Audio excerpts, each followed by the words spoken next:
Il crollo dei consumi in Veneto, un calo da record nel mese di gennaio, meno 30,7%. Questo è Sveglia Veneto, il primo podcast dedicato all'informazione vista da nord-est. Io sono Jack Calcetto, oggi è venerdì 18 gennaio 2022. La prima notizia del giorno sui quotidiani del gruppo Gedi, nelle pagine dedicate all'economia. I dati contenuti nell'ultima edizione dell'Osservatorio permanente sull'andamento dei consumi nel settore della ristorazione, dell'abbigliamento e del retail non food, elaborato da Confimprese e EY. Allora, abbiamo un dato nazionale che rappresenta il calo di un quarto rispetto a 2 anni fa, a differenza dell'industria che ha già raggiunto i livelli pre-pandemia alla fine del 2021 e anche a differenza del PIL che nel suo complesso dovrebbe tornare, questo secondo le previsioni, ai livelli pre-Covid entro la fine di questo trimestre. Ebbene, i consumi restano ancora distanti, appunto il 25,1% in meno rispetto a gennaio 2020. Questo però è il dato a livello nazionale. Il Veneto invece registra la peggiore performance a livello regionale, meno 30,7%, e il nord-est è l'area peggiore, meno 28,3%, un vero e proprio crollo rispetto ad altre aree dove il calo è più contenuto.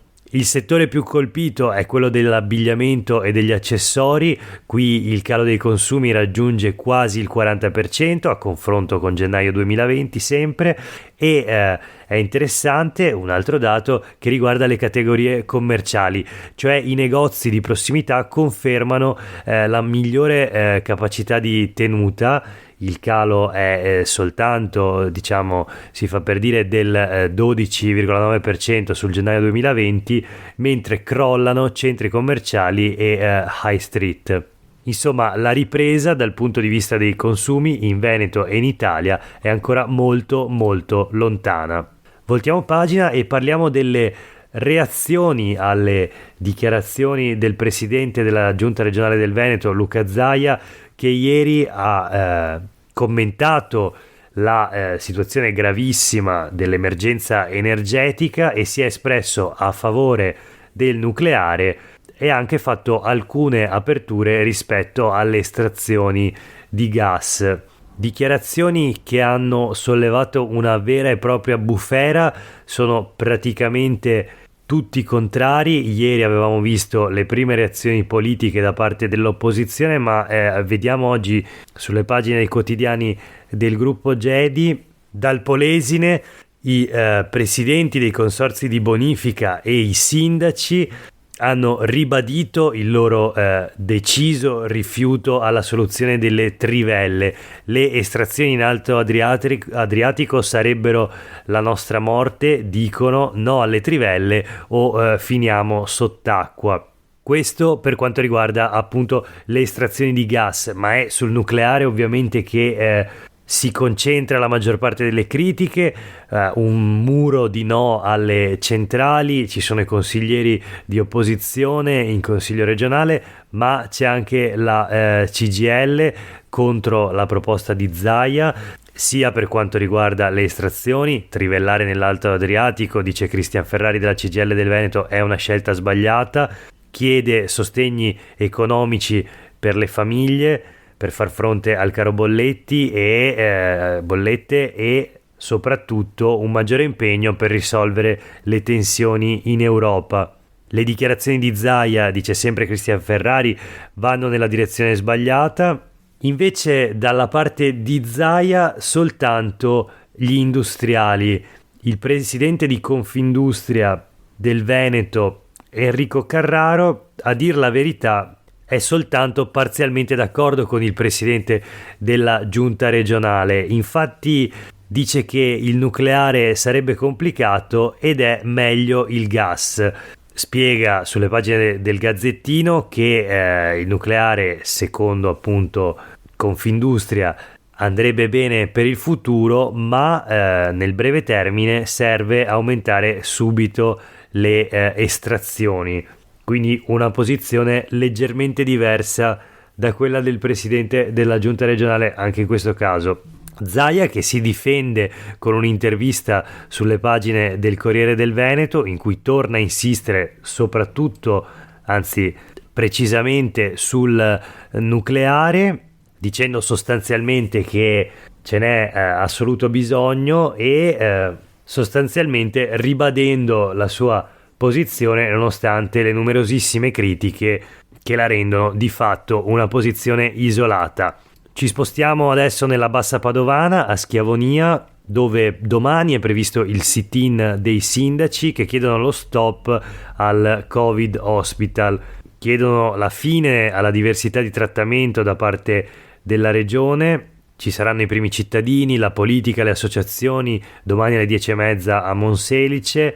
Si preannuncia una manifestazione molto partecipata per quello che è un problema davvero grave. 180.000 abitanti della Bassa Padovana che hanno dovuto vivere disagi e disservizi perché sono rimasti di fatto senza ospedale, e sulle pagine del Mattino di oggi ci sono anche delle tabelle con i dati messi assieme dalla CISL Funzione Pubblica, che ha fatto i conti per illustrare lo stato di sofferenza dell'ospedale di Schiavonia, con un crollo vero e proprio dei ricoveri, una riduzione negli ultimi 2 anni complessiva di quasi 12.000 ricoveri e per quanto riguarda il pronto soccorso invece gli accessi sono calati di 35.000 in 2 anni.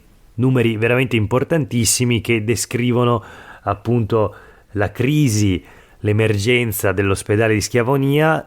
La CISL Funzione Pubblica chiede nuovi reparti, più posti letto e soprattutto maggiori ulteriori assunzioni di personale per rilanciare l'ospedale di Schiavonia. Vedremo se la manifestazione prevista domani servirà a smuovere qualcosa e a ottenere qualche risposta almeno da parte della regione. E a proposito di manifestazioni, sono invece 15 anni dalla protesta, la grandissima manifestazione a Vicenza, 100.000 persone in piazza contro la nuova base americana, la base Dal Molin. L'anniversario dei 15 anni cadeva ieri. Oggi sulle pagine del Corriere del Veneto Giulio Todescan ricorda quella giornata del popolo delle pentole, no dal Molin, con i cartelli in dialetto, gli slogan indignati contro il presidente degli Stati Uniti George Bush e anche contro il capo del governo italiano Romano Prodi, che in questi giorni è stato protagonista di una polemica tutta vicentina. Bene sì, perché nel suo nuovo libro Romano Prodi dedica una breve frase alla questione Dal Molin. In questa frase dice Prodi che la realizzazione della nuova base americana a Vicenza era un modesto problema urbanistico, ma fu trasformato in un dramma politico. Poche parole che naturalmente hanno suscitato la reazione e anche le polemiche, il dibattito tra i vari protagonisti dell'epoca, l'ex sindaco Achille Variati in primis, che ha attaccato duramente Romano Prodi, dicendo che derubricare la questione a modesto problema urbanistico è un'idea sbagliata, perché non si trattava di un ampliamento, ma era una nuova base in una zona a nord della città, tra l'altro molto delicata dal punto di vista ambientale e paesaggistico, e Variati ha ricordato e voluto sottolineare comunque la dignità di una città, quella di Vicenza, che si è mobilitata e appunto con una grandissima manifestazione, in particolare quella del 17 febbraio di 15 anni fa, ha detto no alla base militare americana, no alla guerra, un messaggio sicuramente molto attuale in questi giorni. L'ultima notizia di oggi è una flash che arriva dall'Università di Padova, dove un esperimento è andato storto all'interno di un laboratorio universitario. Una ricercatrice di chimica di 32 anni è rimasta ferita a causa dello scoppio di una dry box all'interno di questa struttura. Un incidente è avvenuto ieri attorno alle 2 di pomeriggio. La studiosa stava facendo un esperimento con l'azoto liquido, qualcosa è andato storto e l'atmosfera si è surriscaldata fino a esplodere. La copertura in plastica ha colpito il volto della ricercatrice, che a causa dell'impatto avrebbe perso un dente. I migliori auguri di pronta guarigione a questa ricercatrice da parte di Daniela Mapelli, la rettrice dell'Università di Padova. Ci aggiungiamo a questi auguri di pronta guarigione. Per oggi è davvero tutto, grazie per aver ascoltato questa puntata di Sveglia Veneto. Io sono Jack Calcetto, oggi è venerdì 18 febbraio 2022, una buona giornata a tutte e a tutti.